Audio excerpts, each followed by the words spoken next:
안녕하십니까. 2024년 11월 22일 최병무의 팩트 시작하겠습니다. 자, 이제 사흘 뒤면 이재명 대표에 대한 위증교사 혐의 1심 선고가 나옵니다. 오후 2시 30분 지난번처럼 시작을 한다니까 아마 이거는 뭐 비교적 쟁점이 간단합니다. 그러니까 4시 전에는 나올 수 있지 않을까 뭐 이렇게 판단이 듭니다. 혐의는 뭐 아시다시피 2019년 2월 이재명의 그 선거법 허위사실 유포 재판이 있었는데 이때 그 재판에서 김진성 씨가 위증을 했는데 그 위증을 이재명 당시 경기도지사가 시켰다. 이런 내용이거든요. 그게 이제 2018년 6월 그 경기도지사 후보 토론회 때 이재명 후보가 검사 사측은 사실은 내가 누명을 썼다라고 얘기한 것이 거짓말이다. 뭐 이런 부분이거든요. 이 부분에 관해서 김진성 씨가 김병량 전 성남시장의 비서 역할을 했으니까 그때 이런 일이 있었다라고 위증을 한 거죠. 뭐 이 사건에서 제일 중요한 거는 위증을 한 김진성 씨가 그게 위증이다라고 인정을 했다는 부분입니다. 뭐 아무리 다른 사람이 뭐라고 해도 위증한 사람이 위증했다는데 그럼 뭐 더 이상 뭐가 필요하겠습니까? 뭐 근데 여전히 이재명 대표 측은 아니 나는 사실대로 뭐 있는 그대로 기억을 되살려서 이거를 뭐 12번을 했다 이렇게 얘기하는데 제가 들어봤는데 12번은 아니고요. 그런 것들이 중간중간에 섞여 있는 건 사실입니다. 근데 이제 검찰에서는 아니 이게 전형적인 위증교사다 이렇게 설명을 하고 있는 거죠.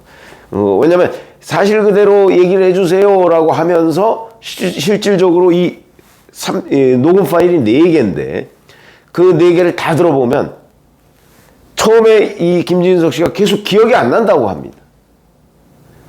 그 기억이 안 난다고 하는 사람한테 기억을 되살리라 뭐 얘기하면서 뭐라고 얘기하냐면 사실 나는 이런 거로 알고 있는데 라고 얘기를 합니다. 그 사람은 기억이 안 나는데 그렇게 해달라는 거죠 계속. 그리고서 이제 최종적으로 하도 조르니까 그때 김진석 씨는 그 백현동의 김인섭 씨를 도와주고 있었거든요. 그러니까 이재명한테 잘못 보이면 김진석 씨는 그 김인섭 씨한테 제대로 이재명이 김인섭 씨한테 인섭이 형 이렇게 부르는 사람 아닙니까? 그러면 거기서 그 백현동 수익을 분배받지 못할 가능성 같은 걸 걱정하고 있었던 거라고 저는 생각을 합니다. 그래서 어쨌든 간에 최종적으로는 그래서 제가 어떻게 뭐 이런 부분이 있습니다. 그러니까 변론 요지서를 보내줄게요. 이런 게 있습니다. 요대로 위증을 해달라는 거죠. 그대로 한 겁니다. 사실 재판도 필요 없는 내용이라고 저는 생각을 합니다. 근데 이 기준을 보면 대법원에 가면 양형기준위원회 뭐 이런 것들이 있습니다. 거기에 보면 위증은 보통 기본이 징역 6개월에서 1년 6개월 정도가 기본입니다. 근데 여기다가 이제 위증을 교사한 경우, 그 다음에 위증이 신병 또는 재판 결과에 영향을 미친 경우, 뭐 이렇게 해서 가중요소라는 것이 있습니다. 그래서 검찰이 징역 3년을 구형한 거죠. 가중요소, 감경요소 이런 것들이 있습니다. 이렇게 한다면 대략 한 징역 10개월에서 징역 3년 이 정도가 이제 양형기준, 대법원의 양형기준입니다. 구형기준이 아니고. 이렇게 되면 구형은 이거보다 훨씬 더 할 수 있죠.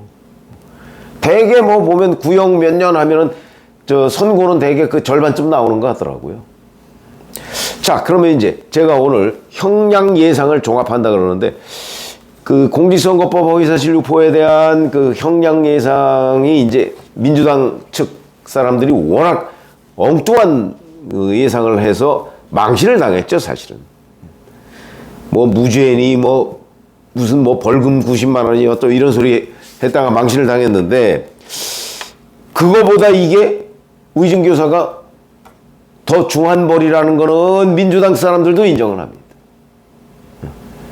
그런데 형량은 그러나 뭐 범죄가 성립하지 않는다. 무슨 뜻이냐면 아까 이재명 대표가 얘기했던 있는 그대로 사실대로 이런 얘기를 했기 때문에 인정되지 않는다. 뭐 이렇게 이제 설명하는 법조인들. 그 법조인들은 민주당 측 법조인들. 그 정성호 의원은 뭐 최근 거는 아닙니다만은 지난번 공직선거법과 같이 예상하는데 뭐 이건 무죄다라고 주장을 하고요. 그 민주당에 있다가 새로운 미래 들어갔다가 지금 탈당해 있는 설주환 변호사도 뭐 무죄가 나올 수도 있다. 가중 요소와 감경 요소가 다 있다. 뭐 이렇게 설명을 하더군요. 근데 만약에 유죄가 나온다면 한 징역 10개월 정도 나오지 않을까. 뭐 이렇게 예상을 했고요. 그런데 국민의힘 쪽 그 주장은 전혀 다릅니다. 자, 우선 검사 출신이죠. 권성동 의원. 징역 1년 내서 징역 1년 6개월 정도의 실형이 나올 것이다. 이렇게 예상을 했고요. 또 검사 출신이죠. 주진우 국민의힘 의원. 여기도 징역 1년. 판사 출신인 장동혁 의원. 징역 1년에 실형.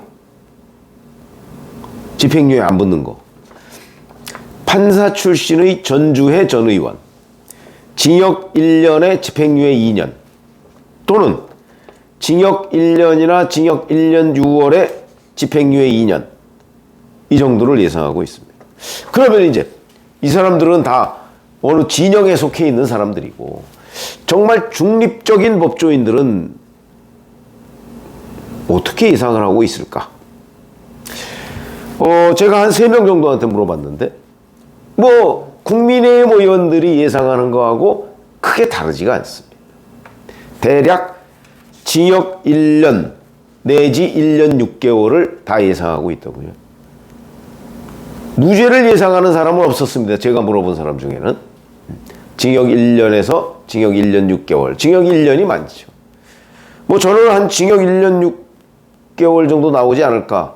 근데 법정 구속이 된다는 사람은 없었습니다. 이 30분짜리 그 녹음 파일이 공개된 이상 이재명 피고인이 징역형을 면할 수는 없다. 뭐 10개월이든 1년이든 1년 6개월이든 징역형을 면할 수는 없다. 제가 물어본 법조인 3명, 중립적 법조인 그 3명은 이런 공통적인 견해를 밝혔고요.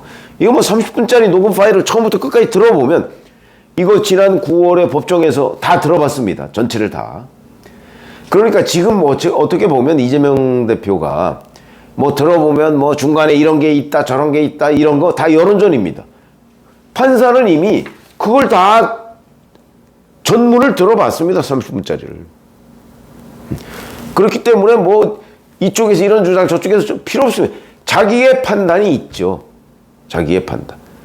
거기에 뭐 있는 그대로 기억을 되살려서 이런 것도 판사가 다 들었고 또 기억이 안 난다는 사람한테 계속 조르는 그 이재명 경기도지사의 육성도 들었고 그 후에 변론요지서를 보내주겠다는 이재명 경기도지사의 육성도 또 들었고 근데 그게 뒷부분이거든요. 그리고 실제 변론요지서를 텔레그램으로 보냈다. 왜? 보안성 때문에. 아니 그게 그냥 참고로 하세요 그러면 왜 그렇게 쉬쉬하면서 저 보안성이 있는 텔레그램으로 보내죠? 그럼 그냥 뭐 카톡이나 뭘로 보내면 되지? 그냥 참고하라고 보낸 겁니다. 이거 아닌가요? 근데 그게 아닙니다. 그 녹음 파일을 전체적인 맥락을 보면요. 이대로 해달라는 얘기입니다. 이대로.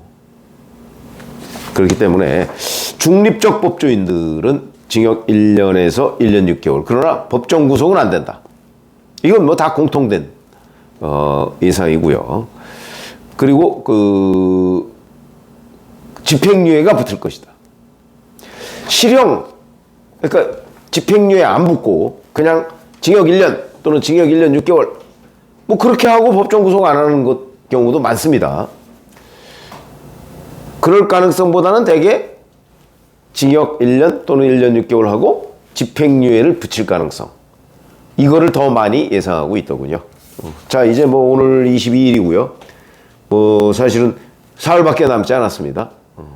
그 한번 지금 해서 그 여기저기에서 이 예상들이 워낙 난무하기 때문에 근데 공직선거법 허위사실유포 때의 예상과는 다르게 이번에는 뭐 무죄, 특히 그 민주당 쪽 일부를 제외하면 무죄를 주장하거나 예상하는 사람이 없다 하는 것도 지난번과는 좀 다른 관점이다. 이렇게 아마 보시면 되겠고요. 뭐 이미 뭐 판결문이야 완성했겠죠. 사흘밖에 안 남았으니까. 뭐 형량을 뭐 빈칸으로 남겨놨는지 어떤지는 모르지만 하여튼 그건 완성을 했을 것이다. 이렇게 말씀을 드립니다. 고맙습니다.